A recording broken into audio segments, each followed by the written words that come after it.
से प्रकट होंगे भगवान कल्कि।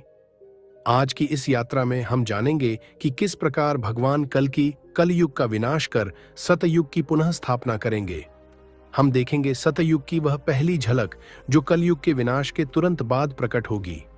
साथ ही कल्कि पुराण में वर्णित कलयुग के अंत की निश्चित काल गणना को भी जानेंगे कि आखिर कब समाप्त होगा यह युग। और अंत में एक ऐसा सत्य जो शायद ही किसी ने बताया हो, कैसी होगी भगवान कल्कि की मृत्यु।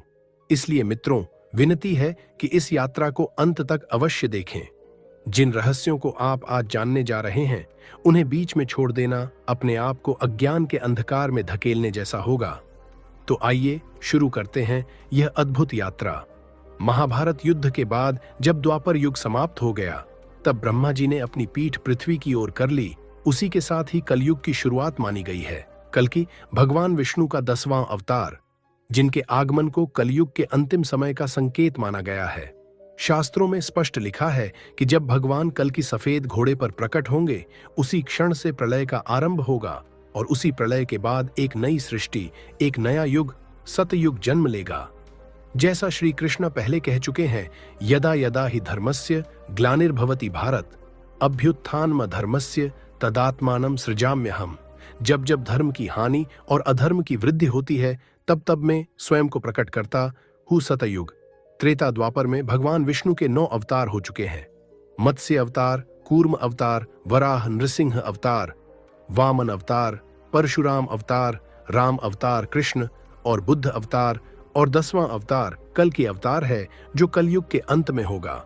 इस अवतार के साथ कलयुग का नाश होगा और नए युग का प्रारंभ होगा। मान्यताओं की देखें तो महाभारत की घटना द्वापर युग की मानी जाती है।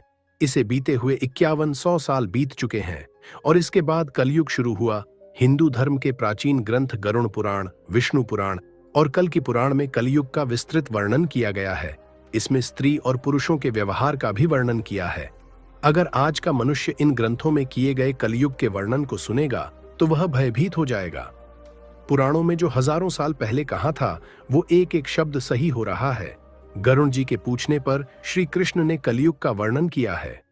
श्री कृष्ण कहते हैं, त्रेता युग, द्वापर युग और कलयुग तीनों युगों से सबसे छोटा और भयानक है। जब कलयुग अपने चरम पर होगा और धर्म का संपूर्ण नाश हो जाएगा, तब भगवान का भयानक प्रलय इस सृष्टि का नाश करेगा। भगवान कृष्ण ने बताया कि कलयुग में मनुष्य का व्यवहार एवं कर्म कैसे होगा। तो आइए इसे विस्तृत रूप में समझते हैं। ओम कल्कि देवाय नमः। बहुत लोग सोचते हैं इन्वेस्टिंग के लिए